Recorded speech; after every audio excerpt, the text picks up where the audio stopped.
It was late September in Charlotte, North Carolina, and the air carried that restless transition between summer's lingering heat and the crisp whisper of autumn. The nights came quicker now, and the shadows stretched longer across the neat cul-de-sacs of the suburban neighborhood where Daniel and Emily Harper lived. On the surface, they were the kind of couple people envied. He, a steady financial consultant with a modest but growing portfolio of clients, and she, a part-time interior designer whose Instagram feed sparkled with carefully curated snapshots of modern farmhouse kitchens and autumn wreaths. But Daniel had begun to notice something.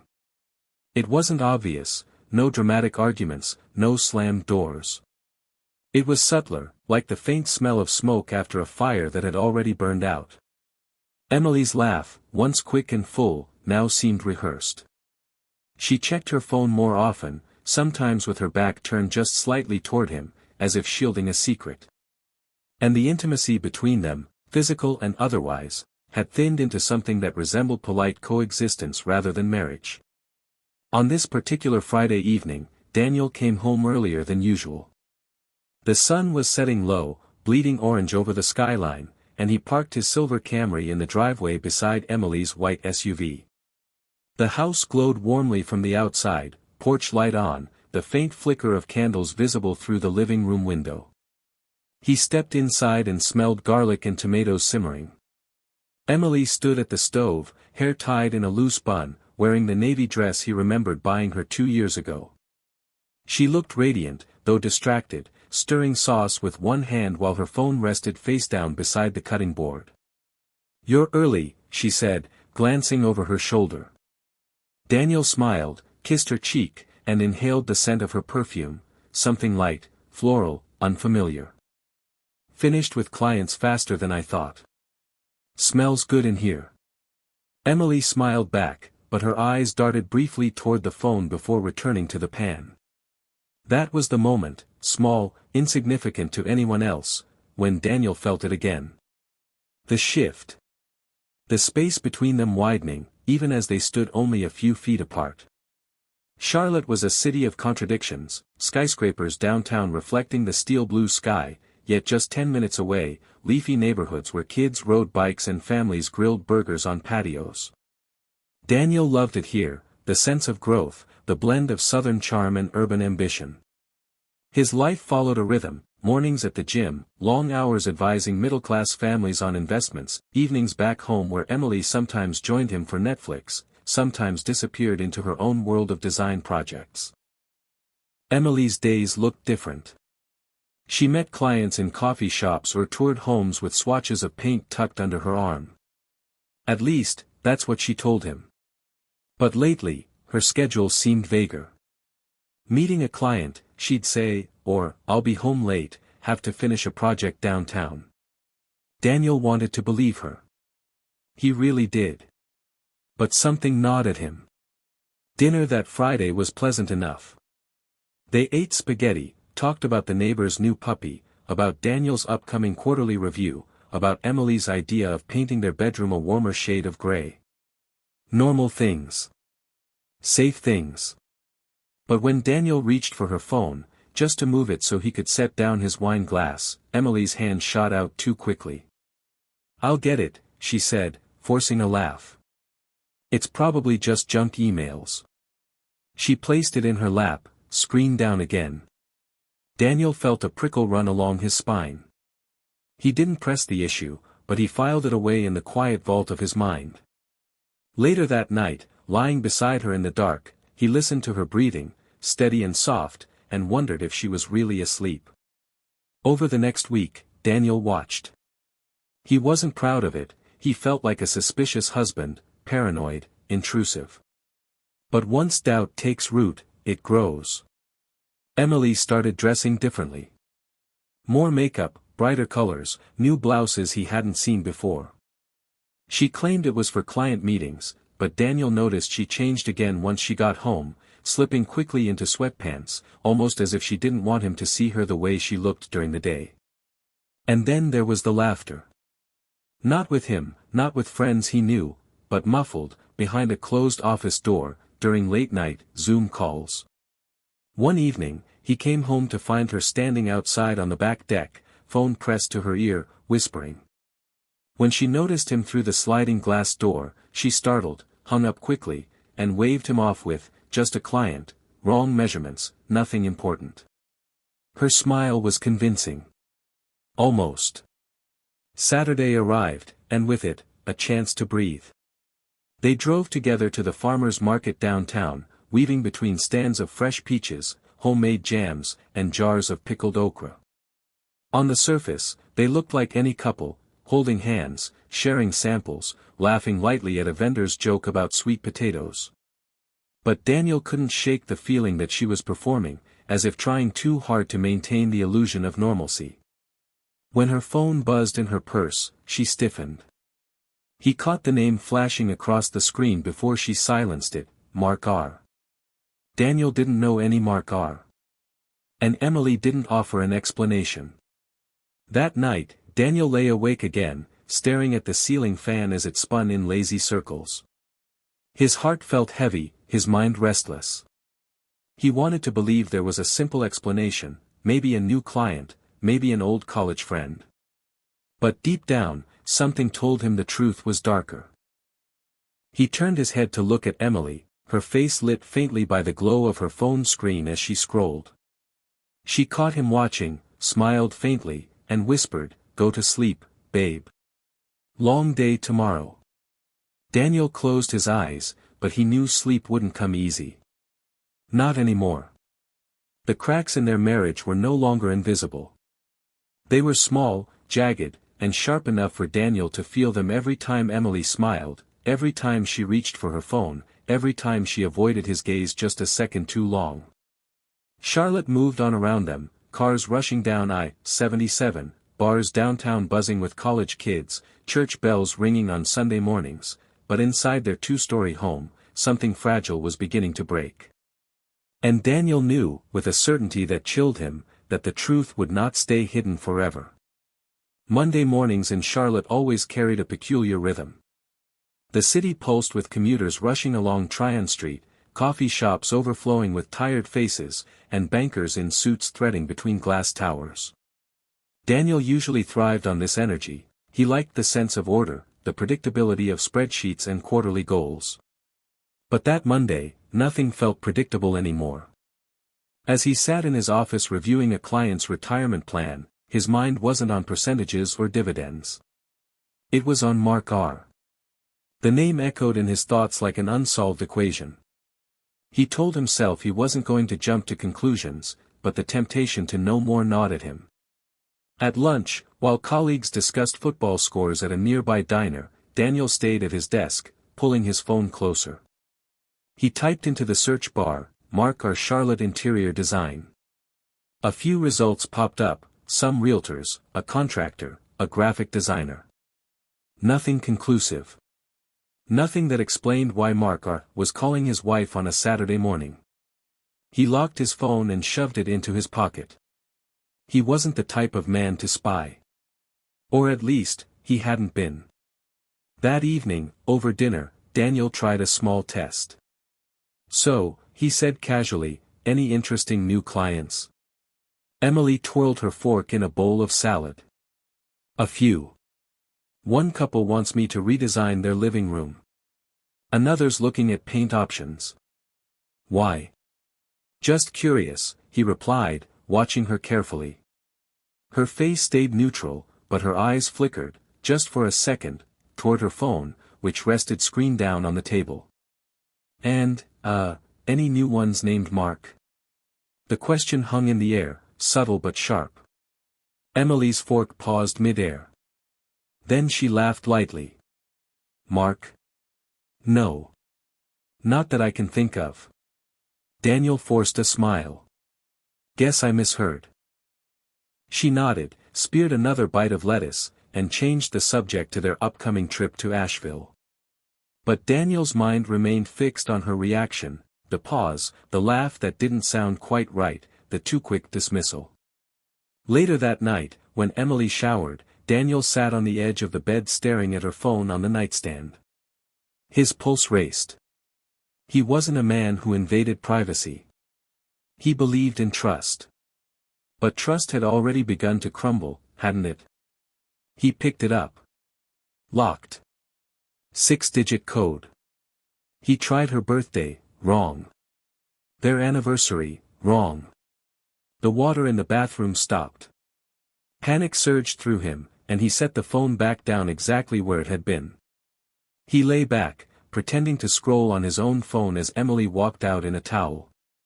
She smiled at him, as if nothing were wrong. But to Daniel, everything was wrong. The weeks that followed became a dance of suspicion and silence. Emily worked late more often. She came home flushed, sometimes with her hair slightly out of place, smelling faintly of cologne that wasn't Daniel's. When he asked, she brushed it off, traffic was awful, or I had to stay for client revisions. Daniel found himself studying receipts left on the kitchen counter, glancing at her mileage when he borrowed her SUV, checking the time stamps on her social media posts. The pieces didn't add up. And then there was the night she claimed to be at a client's condo downtown. Daniel, restless and unable to focus, decided to take a drive. He told himself he wasn't following her, just clearing his head. But as he merged onto I-277 and passed through the glittering skyline, he scanned the parking lots near the address she'd mentioned. Her car wasn't there. His chest tightened as he drove aimlessly, ending up back home an hour later, headlights sweeping across the driveway where her SUV now sat. Emily was already inside, humming softly as she folded laundry. "You're home late," she said without looking up. Daniel swallowed hard. "Yeah. Long day." The following Sunday, they attended a barbecue at their neighbor's house. The Harpers were known in the cul-de-sac as a polished, friendly couple, the kind who hosted Christmas parties and brought casseroles to new families moving in. But as Daniel stood by the grill with his friend and neighbor Chris, he noticed something in Chris's expression. "You doing okay, man?" Chris asked quietly, flipping burgers. Daniel frowned.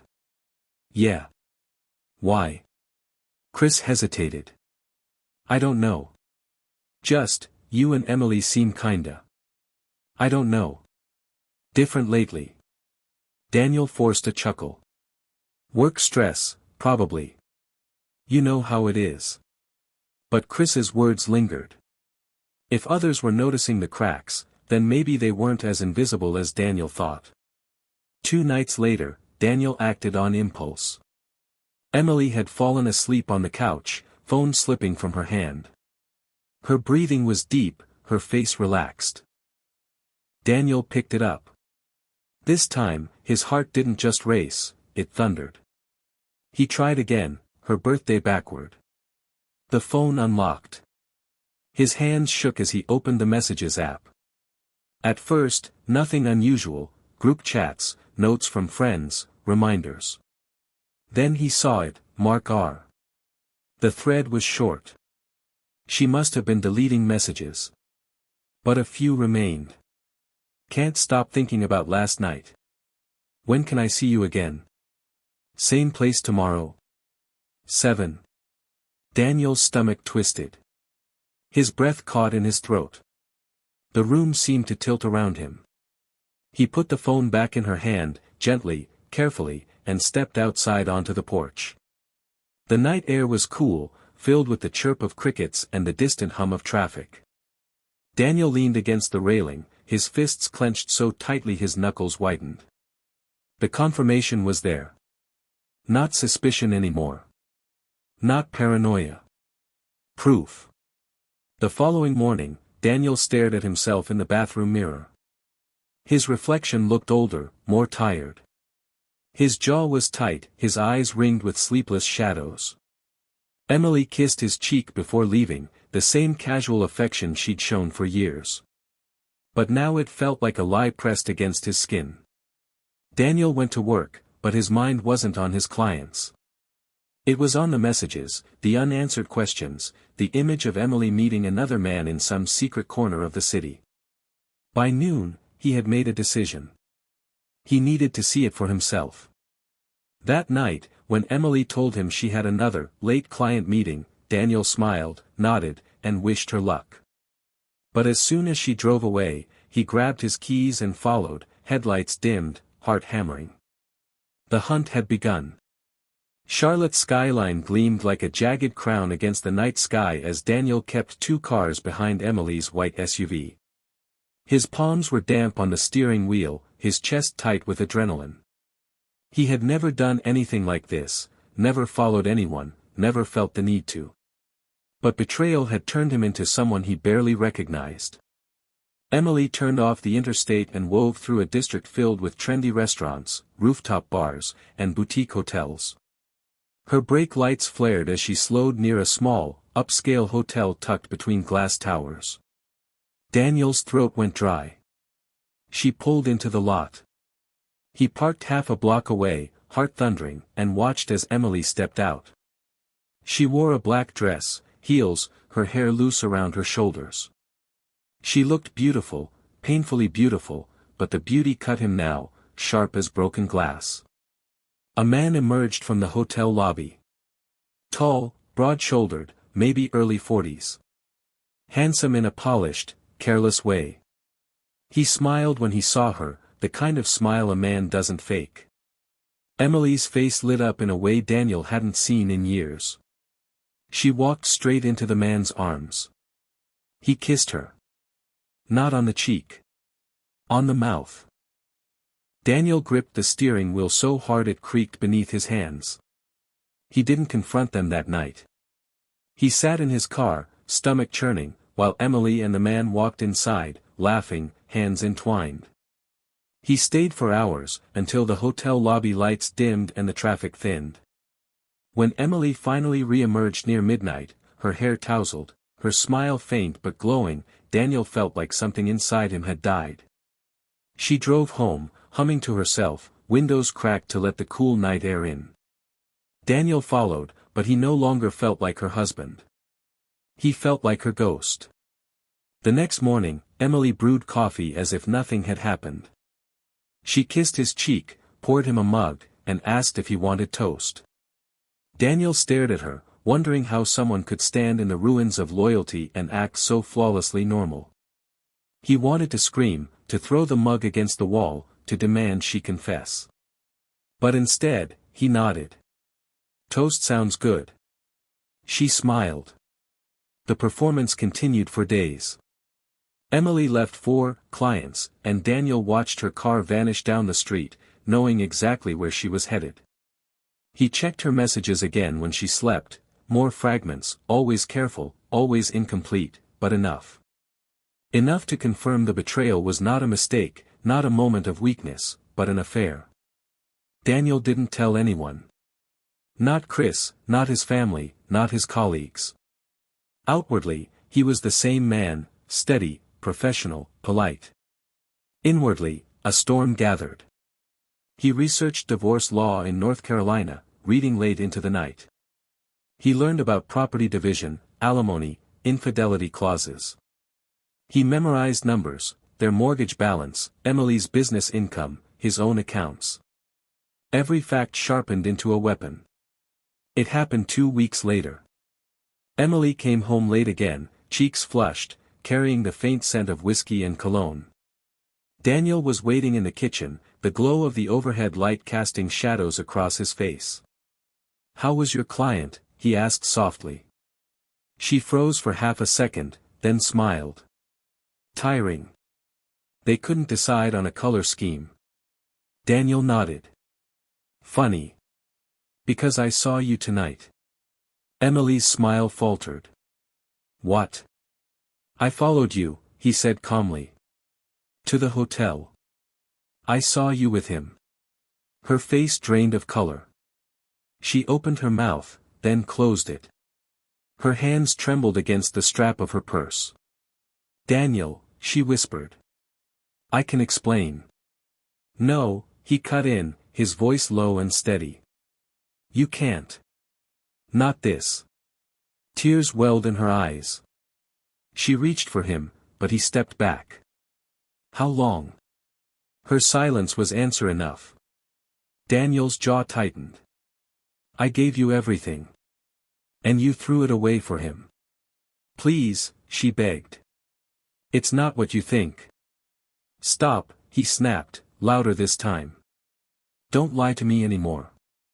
The kitchen filled with silence, broken only by the hum of the refrigerator. Daniel turned away, his decision already made. We're done, Emily. The days that followed were brutal. Emily begged for forgiveness. She wrote long messages, left notes on the counter, swore it had been a mistake, a distraction, something she regretted. But Daniel didn't bend. He filed for divorce. Quietly, efficiently, with the precision of a man who'd studied every angle. His lawyer assured him the evidence of infidelity, screenshots, hotel receipts, photos from the night he followed her, would work in his favor. Emily cried when she was served. She pleaded again. But Daniel's heart had hardened. The settlement stripped Emily of more than she expected. Daniel kept the house, the savings, most of the assets. She was left with her small business, a car, and the hollow echo of her choices. Word spread quietly in their neighborhood. Friends whispered. Some offered Emily sympathy, others distanced themselves. Daniel didn't speak ill of her, didn't share details. His silence was louder than any accusation. Months later, Daniel sat alone on the back deck as autumn leaves drifted across the yard. The air was sharp, carrying the scent of burning wood from a neighbor's fireplace. He sipped a glass of bourbon and thought about what had been lost, not just Emily, but the version of himself that had once believed love was unshakable. Through the sliding door, the house looked warm, steady, intact. His house. His life. Emily was gone. Markar was just a name in a phone. And Daniel remained, scarred but standing. As the night deepened, he whispered into the dark. You took everything I gave you, but I still have me. And for the first time in months, the silence didn't feel empty. It felt like peace.